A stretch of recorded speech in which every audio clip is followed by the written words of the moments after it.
Everyone, welcome back to my channel. कैसे हैं आप सब लोग? आई होप आप सब लोग अच्छे होंगे और मज़े में होंगे। तो आज है संडे, तो आप लोग अगर अपने वीक को पूरा एडजस्ट करके रखें, पूरा सेट करके रखें, तो मुझे लगता है कि काम इजी हो जाते हैं। तो मैं क्या करती हूँ, वीकेंड तक, सैटरडे तक मैं अपने सारे काम कर लेती हूँ। बच्चों का यूनिफॉर्म प्रेस करना, उसको वॉश करना, घर की पूरी क्लीनिंग करना, ये सारी चीज़ें मैं ऑलरेडी डन रखती हूँ। उसके बाद संडे मुझे पता है, क्योंकि सुबह से भाग दौड़ शुरू हो जाती है, क्योंकि बच्चों को स्विमिंग के लिए मुझे लाना होता है। ये हमारे घर से ज़्यादा दूर नहीं है, आई थिंक 1.5 किलोमीटर है, तो मैं इजीली ड्राइव कर लेती हूँ। और ये YMCA है साउथ कॉमन में, जो लोग जानते हैं, या अगर किसी को यहाँ पे रजिस्ट्रेशन कराना है तो यहाँ के रजिस्ट्रेशन ओपन है। तो लास्ट वीडियो में आपने देखा होगा कि हम लोग गए थे कुछ फर्नीचर चेक करने के लिए, तो अभी तक हम लोग ने फाइनलाइज नहीं किया। होपफुली अभी हम कर देंगे। तो यहाँ पे मुझे कंसोल टेबल भी देखनी थी, कंसोल टेबल या जिसे हम कहेंगे बुफे टेबल या साइड बोर्ड, जो कि यहाँ पे बिल्कुल भी नज़र नहीं आया। उसके बाद हमने वेफेयर से उसको ऑर्डर कर दिया और विद इन 2 डेज़ वो अपने घर पर आ गई। मुझे अपने डाइनिंग एरिया के लिए चाहिए, मेनली इस मिरर के नीचे लगानी है। मुझे ये ब्लू और सिल्वर का कॉम्बिनेशन है, तो मुझे यहाँ पे चाहिए सिल्वर कलर की। तो बाय द वे वो मुझे वेफेयर पे अच्छी मिल गई। और यहाँ के जो फर्नीचर होते हैं उसकी असेंबली करना इजी नहीं होता। तो सबसे बड़ा काम जो लगता है ना हम लोग को, सब ये असेंबली करना, ये इतना ज़्यादा टाइम ले लेता है। लेकिन शुक्र ये है कि यहाँ पे जितने भी प्रोडक्ट आते हैं उनके सारे टूल्स उनके साथ आते हैं, तो आपको टूल्स की भी इतनी ज़्यादा ज़रूरत नहीं होती। कुछ चीज़ें हमें इसमें चाहिए थी, जैसे ड्रिल मशीन हो गया या थोड़ी बहुत चीज़ें जो घर पे मौजूद थी। तो ये बॉक्स में है वो साइड बोर्ड, और इसको हम निकालते हैं। और मैं आज आपके साथ पूरी वीडियो शेयर करूँगी और बताऊँगी कि ये कितना ज़्यादा मुश्किल है, और कभी कभी ये 2-2 3-3 घंटे ले लेता है। और इस टाइम पे मैं इंडिया वाले फर्नीचर और उनका जो शॉर्ट टाइम होता है ना, कि आज आप गए और कल आपके घर पे डिलीवर कर देंगे, और वो बना बनाया पूरा सेटअप आता है, तो उस चीज़ को मैं बहुत ज़्यादा मिस करती हूँ। यहाँ पे आपको अगर छोटा सा नाइट स्टैंड भी लेना है ना, तो वो आपको एक बहुत क्लोज बॉक्स में मिलेगा। उसको आके आपको पूरा घर पे असेंबल करना है, एंड वो जो पूरा मैस होता है 1-1.5 घंटे का, वो आपका बिल्कुल वेस्ट होता है।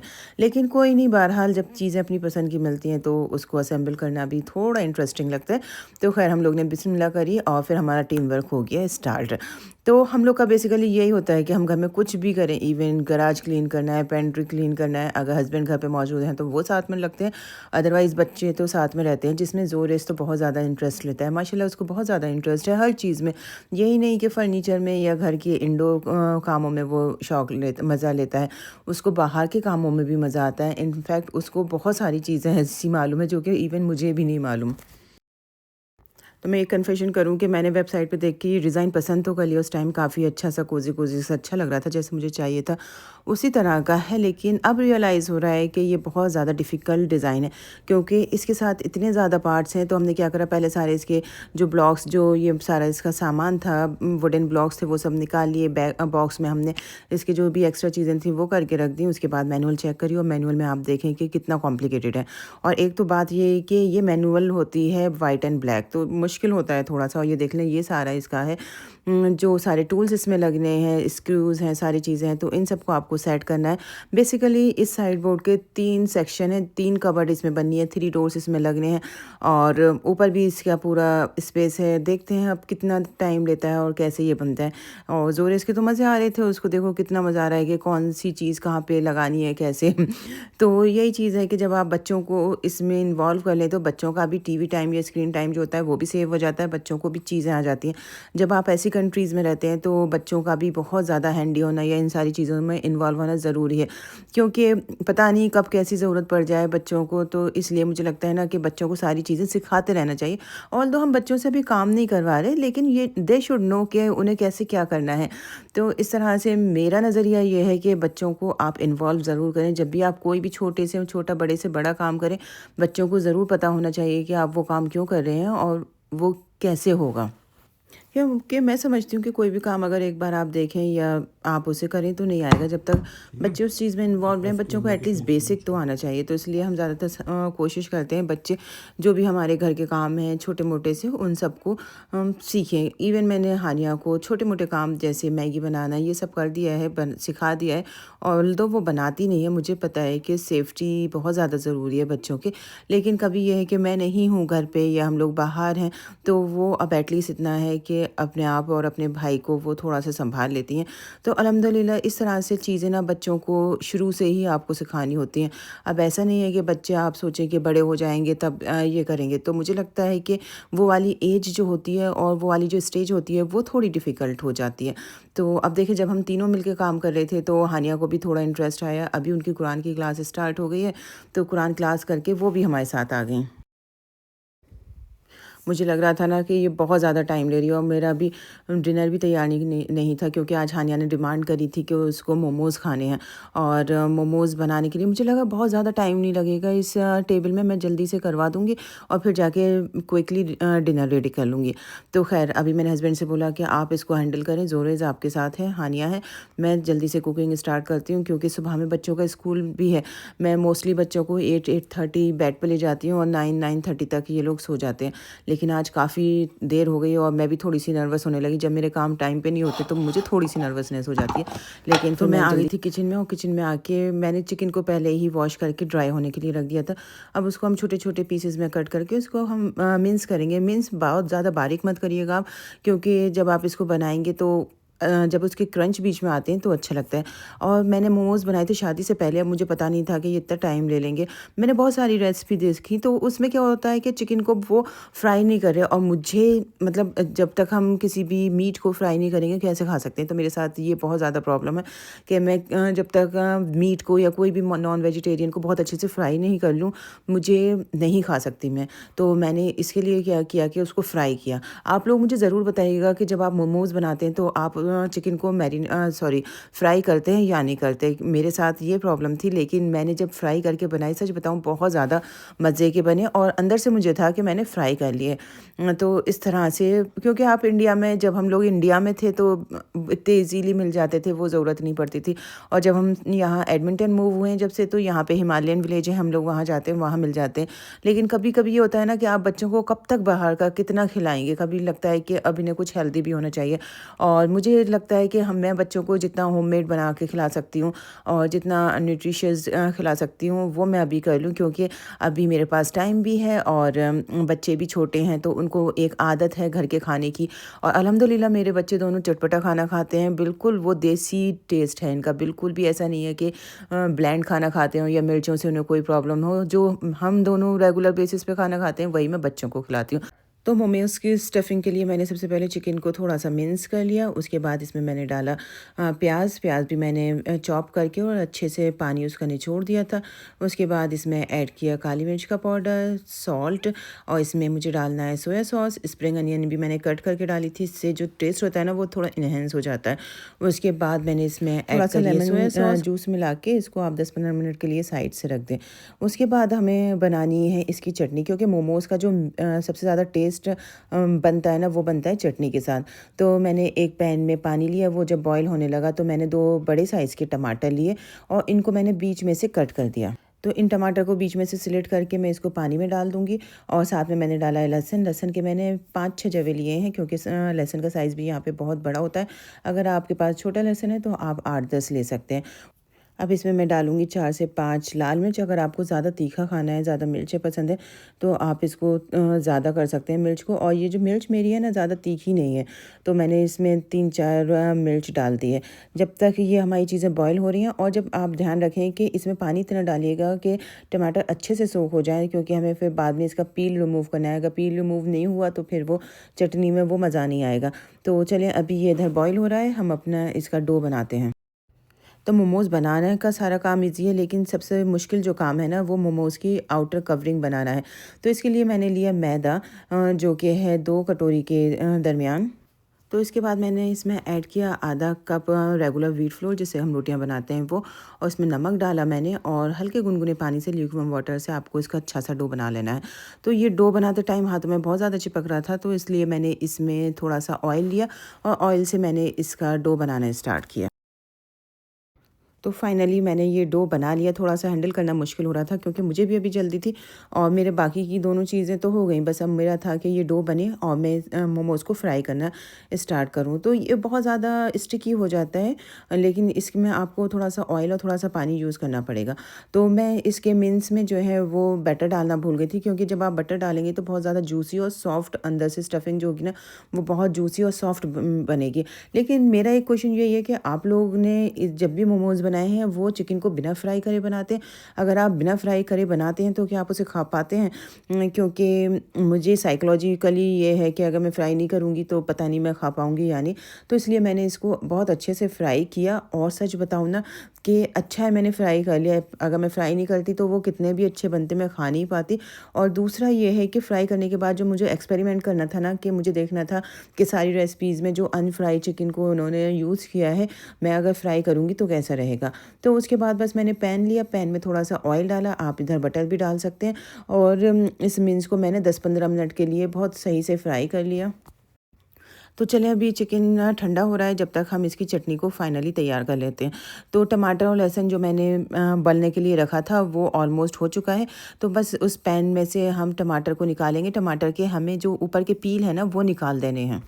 तो इसमें से टमाटर, मिर्च और लहसुन आप निकाल के किसी भी मिक्सिंग जार में डाल लें, क्योंकि हमें यहाँ पे अच्छा सा पेस्ट बनाना है चटनी के लिए। तो कहते हैं ना जल्दी के काम और देर से होते हैं, तो आज मेरे साथ भी वो हो रहा था, लेकिन थैंक्स टू ज़ोरेज़ वो बेचारा साइड से क्लीन अप करता जा रहा था। तो ये देखें उसने छिलके उठा के भी डस्टबिन में डाल दिए। इसमें हम ऐड करेंगे धनिया। थोड़ा-सा ही, ज़्यादा नहीं हमें चाहिए। आप चाहें तो इसमें थोड़ी-सी स्प्रिंग अनियन भी डाल सकते हैं, लेकिन मैंने इसमें ऐड नहीं करी। और इसके बाद हम इसमें डालेंगे नमक, थोड़ा-सा हम इसमें डालेंगे लेमन जूस, और ये सारी चीज़ें हमें डाल के इसको अच्छे से मिक्स करना है और एक बहुत स्मूथ सा पेस्ट बना लेना है। तो जब आपका पेस्ट तैयार हो जाएगा तो आपको एक पैन में हल्का सा ऑयल डालना है। ऑयल डालें, आप ऑलिव ऑयल डालें, जो भी आपके पास अवेलेबल है वो आप यूज़ कर सकते हैं। तो जब भी आप घर पे इस तरह की कुकिंग करें ना, तो हमेशा याद रखें फ़ैन ज़रूर ऑन कर लें, अदरवाइज़ आपका फायर अलार्म ज़रूर रिंग कर जाएगा। तो ये बहुत छोटी-छोटी प्रिकॉशन है जो हमें यहाँ पे लेनी पड़ती हैं। तो बाय द वे जब आपको चटनी थोड़ी-सी लगे बॉयल आने लगा है, तो इस पॉइंट पे आप इसका नमक मिर्च टेस्ट कर लें। अगर आपको नमक या तीखा कम लगे तो आप इसमें नमक या लेमन जूस ऐड कर सकते हैं। मुझे यहाँ पे थोड़ा-सा नमक कम लगा तो मैंने इसमें नमक ऐड कर दिया। तो अब हम चटनी को ठंडा करते हैं। साथ में मैंने ज़ोरेज़ को इसकी क्रीम बनाने के लिए दे दी थी, जिसमें मैंने ऐड किया था मेयोनीज़ और फ्रेश क्रीम, थोड़ा-सा ब्लैक पेपर, वो सब ज़ोरेज़ ने मिक्स कर दिया था और वो बन गई थी। अब तो देखिए मैं बिल्कुल आपके साथ रियल पिक्चर शेयर कर रही हूँ। ऐसा नहीं है कि मैंने इसमें एडिटिंग करी और मैं कहूँ कि आपको मोमोज़ इतना ईज़िली बन जाएगा, इसमें कुछ भी मेरे साथ मिसहैप नहीं हुआ, क्योंकि मैं आपके साथ जो भी रियल हैपनिंग है वो शेयर करना चाहती हूँ।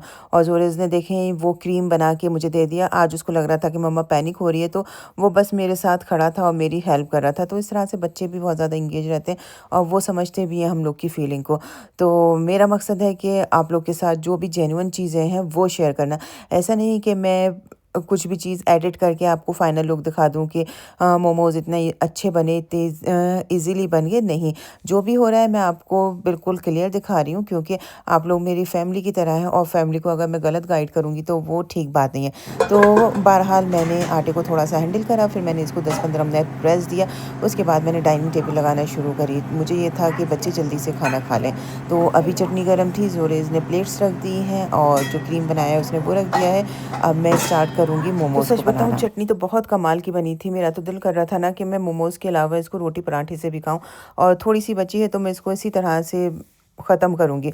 उसके बाद देखें आटा थोड़ा-सा सॉफ्ट लगने लगा मुझे। अब मैंने इसमें थोड़ा-सा ऑयल अपने हाथों पे लिया, ग्रीस किया, और इस आटे को मैंने साइड, क्योंकि मुझे था कि अगर मैं इसको काउंटर टॉप पे रखूँगी तो बहुत ज़्यादा स्टिकी हो जाएगा, इसलिए मैंने चॉपिंग बोर्ड ले लिया और चॉपिंग बोर्ड पर रख के मैंने इसके पहले छोटे-छोटे से बॉल्स बना लिए। और याद रखें कि जब आप बॉल्स बनाएँ या जो आपका आटा बचता जाए उसको आप हमेशा ढक के रख दें, अदरवाइज़ ये बहुत ज़्यादा ड्राई हो जाएगा और ड्राई होने के बाद इसके ऊपर एक लेयर सी बनती जाएगी, जिसकी वजह से फिर जो मोमोज़ है ना, जो उसका स्मूथ सरफेस होता है वो नहीं आ पाएगा।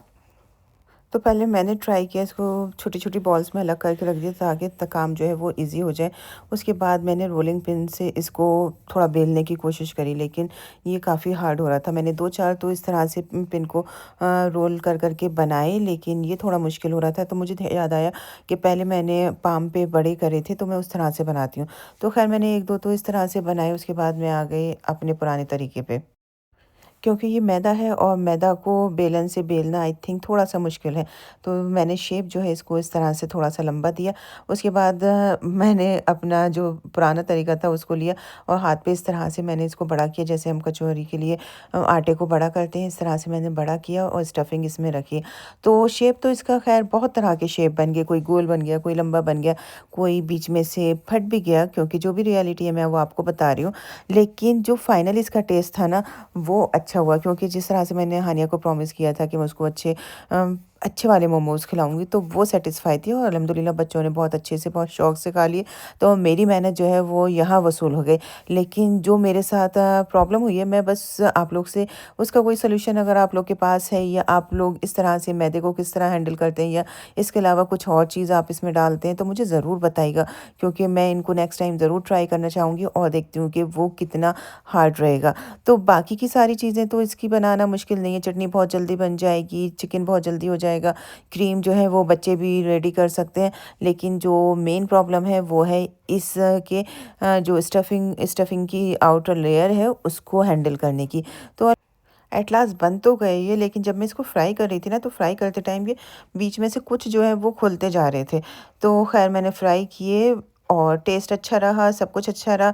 जैसे मुझे बच्चों को देने थे उस तरह से बन गए, बच्चे सैटिस्फाई हो गए। और उसके बाद मेरे पास स्टीमर नहीं है अभी, तो मैंने इस तरह का, मेरे पास स्टेनर है। स्टेनर में रख के मैंने एक मोमोज़ को स्टीम भी करके देखा और ये भी काफ़ी अच्छा-सा बन गया। तो बस जो प्रॉब्लम रही वो डो के साथ रही, या तो मैं उसको हैंडल नहीं कर पाई जल्दबाज़ी की वजह से। लेकिन अगर आप लोग के पास कोई भी टिप है या कोई भी सजेशन है कि मैं किस तरह से नेक्स्ट टाइम अगर मोमोज़ ट्राई करूँ, तो किस तरह मुझे इसकी जो मैदा है, जो इसका बाहर का आउटर कवरिंग है, उसको किस तरह से हैंडल करूँ। तो मुझे ये था कि बच्चों तो मेन था कि बच्चे खुश हो जाएँ, वो एन्जॉय करें, तो अल्हम्दुलिल्लाह वो तो हो गया।